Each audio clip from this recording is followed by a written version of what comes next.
Bonjour Gilles pour actualité-dvd.com et je vous parle du DVD du volume 2 de la saison 2 de la série Kaboom.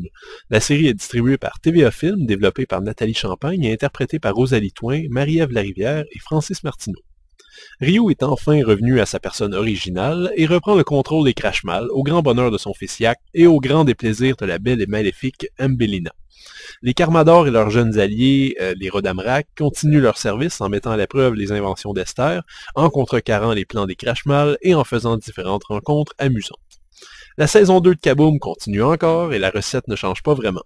Des super-héros vaillants employés de l'épicerie Bordelot sont toujours là, leurs jeunes amis continuent à passer plus de temps à l'épicerie que chez leurs parents et les méchants Crashmal trouvent toujours des plans aussi insignifiants qui ne prennent jamais en compte l'invincibilité presque totale de leurs nobles opposants.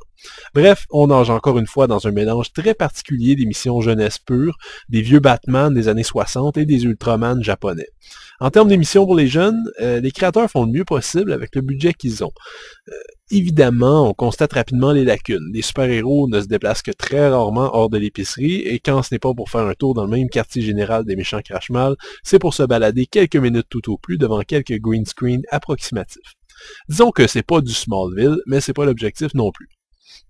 Malgré la présence d'une quantité étonnante de super-héros, que personnellement je ne connais pas tous, il y a l'air d'en avoir pas mal, le véritable point d'intérêt reste les Rodamrak, les enfants qui tournent autour d'eux et qui constituent la base des scénarios de chaque épisode.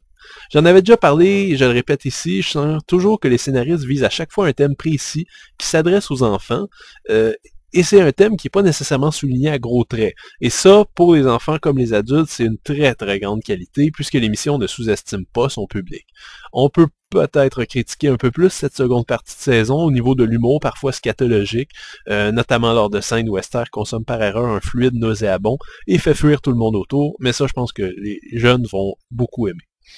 On retrouve cette fois-ci de nouveaux personnages amusants, comme un noble prince sorti droit d'un monde parallèle ou Burke, le père de Ryu et grand-père de Yak, interprété avec beaucoup de plaisir par Réal Bossé.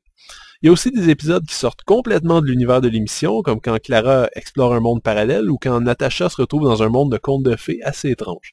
Les scénaristes de Kaboom ne manquent toujours pas d'imagination et cette seconde saison est fort réussie, du moment que vous soyez évidemment tolérant aux couleurs éclatantes et aux super-héros un peu vieux jeu, qui changent des nouveaux films de super-héros très sombres comme Watchmen ou The Dark Knight. L'émission est présentée à 1:78 anamorphique avec une seule piste sonore française 2.0. Pas de sous-titres et pas plus de bonus que dans les volumes précédents ici. Hélas. Le volume 2 de la deuxième saison de Kaboom continue dans la droite lignée du premier. Ceux qui suivent avec attention les aventures des Carmador et des Rodamrak à Télé-Québec auront sûrement beaucoup de plaisir à revoir certains épisodes particuliers, et ceux qui ont découvert l'émission sur DVD voudront évidemment se procurer la suite.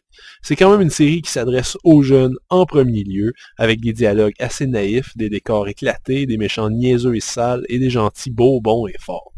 Cela dit, les scénarios évitent bien souvent la démagogie habituelle à ce genre d'affrontement, et les personnages méchants ont parfois des émotions bien humaines, alors que les super-héros font aussi parfois des erreurs. C'est à mon avis ce qui est le plus intéressant de Kaboom, et ce qui le rend si attrayant pour les jeunes. En espérant qu'un jour, des bonus feront leur apparition sur ces DVD. C'était Gilles, merci, bon visionnement.